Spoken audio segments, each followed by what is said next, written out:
تو اس کا مطلب یہ ہوا شریعت کے نظر میں جو لوگ اس بچی پر ظلم کرتے ہیں وہ بڑے ظالم ہیں.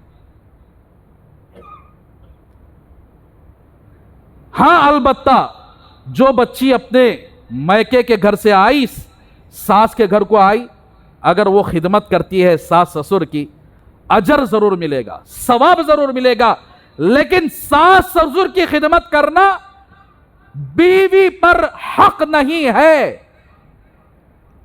شوہر پر حق بنتا ہے کہ وہ اپنے ماں باپ کی خدمت کرے.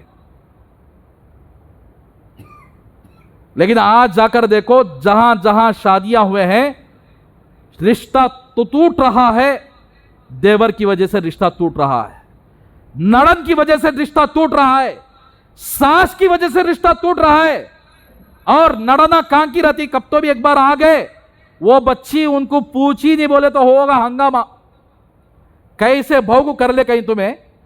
نڑنا کی قدر نہیں, کون ہوتی بھائی نڑن, تو تیرا کیا حق بنتا ہے اس کے اوپر؟ کیا اللہ نے تیرا حق دیا ہے؟ کیا اللہ کے رسول نے تیرا حق دیا ہے؟ نہ ساس کا حق بہو پر ہے, نہ بہو کا حق ساس پر ہے, بلکہ یہ حقوق الگ الگ ہیں. بس یہ شوہر کی خدمت کرے گی, شوہر کا حق ادا کرے گی, اور یہ اپنی بیوی کا حق ادا کرے گا. یہی شریعت ہے. لیکن آپ دیکھو ہر گھر کا مسئلہ یہ بن گیا. کبھی کبھی وہ اجتماعوں سے ہمارے پاس سوالات بھی آتی, بڑی پریشانی ہے حضرت گھر کے اندر, نڑند ستا رہی ہے, ساس ستا رہی ہے, اور ہمارا گھر لڑائیوں کا اڈا بن چکا ہے. ایسے تکلیفیں ہمیں سنائی جاتی ہیں, سن کر دل بڑا روتا ہے. ہم نے نکاح کے پہلے ایک دوسرے کے حقوق کو نہیں پہچان سکے. دیور کا, نڑند کا, ساس کا, سسر کا, یہاں تک کہ ماموں سسرے کا, چچا سے کوئی حق نہیں اس کے اوپر. لیکن شوہر بھی ظلم کرنے والا ہوتا ہے. ماں کی خدمت نہیں کی اس کے اوپر زیادتی ہوتی ہے, باپ کی خدمت نہیں کی اس کے اوپر زیادتی ہوتی ہے, نڑند کے ساتھ اچھا بات نہیں کی اس کے اوپر زیادتی ہوتی ہے. تو پھر یہ بچی 3-4 مہینے دیکھتی ہے, برداشت کے باہر ہو جاتی ہے, پھر جا کر اپنے ماں کے گھر سنا دیتی ہے. پھر یہ دونوں آپس میں لڑتے ہیں اور ایک دوسرے کے خلاف جھوٹی تہمتیں لگانا شروع کر دیتے ہیں. اس بچی کے خلاف انہیں جھوٹی تہمتیں اور ان کے خلاف انہیں جھوٹی تہمتیں لگا کر معاملہ یہاں تک آ جاتا ہے کہ وہ رشتہ ٹوٹنے کے قریب ہو جاتا ہے, بلکہ ٹوٹ جاتے ہیں ایسے رشتے. تو اسی لیے میرے بھائیوں, ہمارے بزرگان دین نے, ہمارے نبی صلی اللہ علیہ وسلم نے 11 نکاح کیے. 11 نکاح کرنے کے باوجود بھی ساری بیویاں خوش تھیں. وجہ کیا ہے؟ اللہ کے نبی صرف بولے نہیں کہ تم اپنی بیویوں کے ساتھ اچھا سلوک کرو, اللہ کے نبی عمل کر کے بھی دکھائے. کیسے عمل ہوا؟ ہر ایک نکاح ہونے کے بعد اس بیوی کو الگ الگ گھر کا انتظام خود اللہ کے نبی کرے, الگ الگ گھر کا انتظام. تو اسی لیے اگر آپ عقل مند ہیں, اپنے گھروں کے اندر 4 بیٹے رکھتے ہیں, 5 بیٹے رکھتے ہیں, ان کے نکاح کر کے ان کے گھروں کو الگ کر دو. یہ عقل مندی ہے, یہی عقل مندی ہے. حضرت مولانا مفتی سعید صاحب پالنپوری رحمت اللہ علیہ, ان کے کئی بیٹے ہیں, جیسے ہی بیٹے کو نکاح کر دیے اور اپنے گھر کے اندر صرف 1 مہینہ 20 دن رکھ لیے, گھر دلا کر بازو الگ کر دیے, جا بیٹا اپنی زندگی جی لے. اگر آپ کے تیرے دل کے اندر من کرے کہ ماں باپ کی خدمت کرنا ہے, آ کر لے. اس سے رشتوں میں مضبوطی ہوتی ہے, اس سے نسلیں آگے جا کر ترقی پاتے ہیں. جہاں پر یہ امینڈ فیملی کا مسئلہ ہوتا نا, وہاں پر تباہی. تو میرے بھائیوں, کہیں اس طرح کا مسئلہ ہے کہ بیوی پر ظلم کیا جاتا ہے اور وہ بچی ظلم سہے بغیر اپنے میکے میں آ کر سنا دیتی ہے, وہ رشتہ ٹوٹنے کے قریب ہو جاتا ہے. اور کہیں ایسا ہوتا ہے عزت اپنی بچی کو ماں باپ نے اتنا دیے رہتے ہیں, وہ بچی جیسا بولتی ویسا سنتی, وہ بچی جیسے شوہر کے گھر جاتی انہیں ظالمہ بن جاتی. ایک طرف کی بات نہیں بول رہا میں, 2 طرف بھی ہیں اس میں ایکٹنگ. شوہر کے طرف سے بھی ادھر بچی جہاں اچھی بچیاں ہوتی ہیں ان پر ظلم ضرور ہوتا ہے, جہاں چاقو جیسا رہتی